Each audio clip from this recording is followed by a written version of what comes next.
안녕하세요, 여러분. 오늘은 한국 축구 대표팀을 뒤흔든 충격적인 소식을 전해드리려 합니다. 제목 그대로입니다.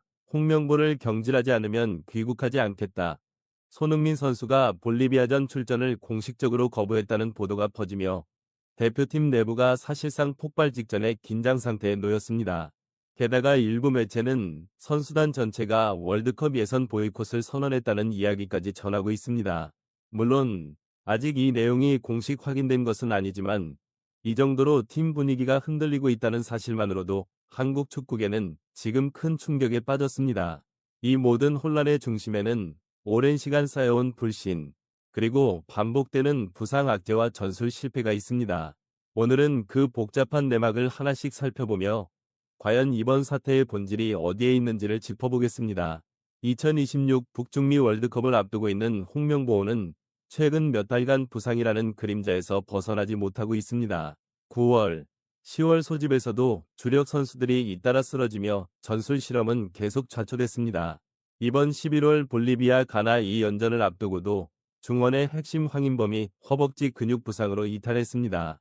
페에노르트 구단이 먼저 6에서 8주의 결장을 발표했고 결국 대한축구협회도 그의 대표팀 소집 제외를 공식화했습니다. 문제는 대체 선수를 뽑지 않았다는 것입니다. 이미 계획은 틀어진 상태였습니다. 홍명보 감독은 월드컵을 대비해 새로운 3-4-2의 일전형을 시험 중이었습니다. 중심에는 언제나 황인범이 있었습니다. 그의 공백은 단순한 전술적 손실이 아니라 팀 전반의 연결고리가 사라졌다는 의미였습니다. 게다가 9월에도 황인범은 종아리 부상으로 빠졌고 10월 복귀 후에도 컨디션이 완전히 돌아오지 않았습니다. 결국 이번 11월 테스트는 내년으로 미뤄질 수밖에 없게 됐습니다. 부상자는 황인범뿐만이 아니었습니다. 9월 조유민이 빠졌고 10월엔 황희찬마저 부상으로 브라질 파라과이전 결장을 강요받았습니다. 이로 인해 손흥민과 오현규의 투톱 실험은 무산됐고 공격 전술도 큰 차질을 빚었습니다. 홍명보 감독은 당시 황희찬이 있었다면 손흥민과 함께 새로운 카드를 쓸 수 있었는데 라며 아쉬움을 토로했지만 팬들의 시선은 점점 싸늘해졌습니다. 결국 선수들은 매 소집마다 부상자 명단이 갱신되는 현실에 지쳐갔고 팀의 구조적 문제에 대한 불만이 서서히 쌓이기 시작했습니다. 이 피로감이 지금 손흥민의 행동으로 폭발한 것이라는 분석도 나옵니다. 홍명보 감독이 가장 고집스럽게 밀어붙이고 있는 건 바로 3백 전술입니다. 그는 3명의 수비수를 중심으로 중원의 다층적인 압박과 빠른 전환을 구현하려 했습니다. 그러나 그 실험은 번번이 실패로 돌아갔습니다. 김민재, 조유민, 박용우 등 핵심 수비 자원이 부상으로 빠지면서 전술의 뼈대 자체가 흔들렸기 때문입니다. 더 큰 문제는 이 3백 시스템이 선수들 사이에서도 신뢰를 얻지 못하고 있다는 점이었습니다. 한 내부 관계자는 선수들은 3백이 아니라 손흥민의 존재를 중심으로 움직이는 팀이었다고 말합니다. 손흥민은 단순히 주장이나 공격수 이상의 존재였습니다. 경기 내내 압박과 리더십으로 팀을 하나로 묶어왔고 훈련 중에도 후배들을 다독이며 분위기를 이끌었습니다. 그런데 이런 구조가 최근 들어 무너졌습니다. 홍명보 감독의 지나친 전술 실험과 경직된 훈련 방식이 선수들과의 거리를 점점 벌려놓은 것입니다. 특히 10월 이후 대표팀 내에서는 지도자와 선수 간의 소통이 단절됐다는 말까지 나왔습니다. 손흥민 역시 이 부분에 가장 큰 불만을 가지고 있었다는 이야기가 흘러나옵니다. 전술의 실패보다 더 심각한 건 신뢰의 붕괴였던 셈입니다. 이번 사태의 중심에는 결국 손흥민이 있습니다. 그는 팀 내 가장 큰 리더이자 상징이며 누구보다 한국 축구를 위해 헌신해온 선수입니다. 그런데 그가 홍명보를 경질하지 않으면 귀국하지 않겠다는 말을 했다는 소식이 전해졌습니다. 공식 발표는 없지만 여러 축구 관계자들이 대표팀 내부 갈등이 폭발했다고 기대하며 볼리비아전 명단에서도 그의 이름이 빠진 것으로 알려졌습니다. 손흥민은 최근 몇 달간 MLS에서 혹사 수준의 일정 속에서도 꾸준히 대표팀에 합류했습니다. 그러나 돌아올 때마다 느껴지는 피로와 전술 불만, 그리고 감독의 일방적인 지시가 결국 그를 벼랑 끝으로 몰아넣은 것 같습니다. 그동안 아무리 힘들어도 대표팀 유니폼을 포기하지 않았던 그가 이번엔 끝내 결정을 내렸다는 점이 단순한 감정적 반응이 아니라 누적된 신뢰 붕괴의 결과라는 걸 보여줍니다. 흥미로운 점은 손흥민의 이런 태도에 공감하는 선수들이 적지 않다는 것입니다. 일부 선수들은 리더의 뜻을 따르겠다며 볼리비아전 출전 거부 의사를 함께 밝혔다는 소문까지 나왔습니다. 물론 이 또한 공식 확인된 사실은 아니지만 팀 내부에서 침묵의 보이콧이 확산되고 있다는 정황은 감지됩니다. 만약 이 사태가 사실이라면 이는 단순한 주장과 감독의 불화가 아닙니다. 한국 축구 대표팀 역사상 유례없는 내부 붕괴 사태입니다. 분명히 해야 할 점이 있습니다. 현재 보도되고 있는 내용은 어디까지나 확인되지 않은 루머입니다. 손흥민이 실제로 그런 발언을 했는지 혹은 선수단 전체가 출전 거부를 선언했는지는 공식적으로 밝혀지지 않았습니다. 그러나 이 루머가 단 몇 시간 만에 한국과 미국, 유럽 축구 커뮤니티를 뒤흔든 이유는 단 하나입니다. 충분히 그럴 수도 있겠다는 대중의 공감이 있었다는 겁니다. 그만큼 지금의 대표팀은 불안하고 홍명보 감독 체제에 대한 신뢰가 바닥까지 떨어져 있습니다. 매 경기마다 전술 혼란과 부상 악재, 그리고 선수단 내 피로 누적이 반복되는 상황에서 팬들은 이제는 손흥민마저 무너지는 것 아니냐는 불안감을 느끼고 있습니다. 저는 개인적으로 이 사태가 단순한 루머이기를 바랍니다. 하지만 만약 이 안에 진심의 조각이라도 담겨 있다면 그건 한국 축구가 더 이상 선수의 헌신만으로 유지될 수 없다는 경고일 것입니다.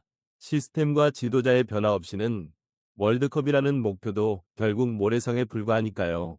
지금 이 사태는 단순히 한 경기, 한 감독, 한 선수의 문제가 아닙니다.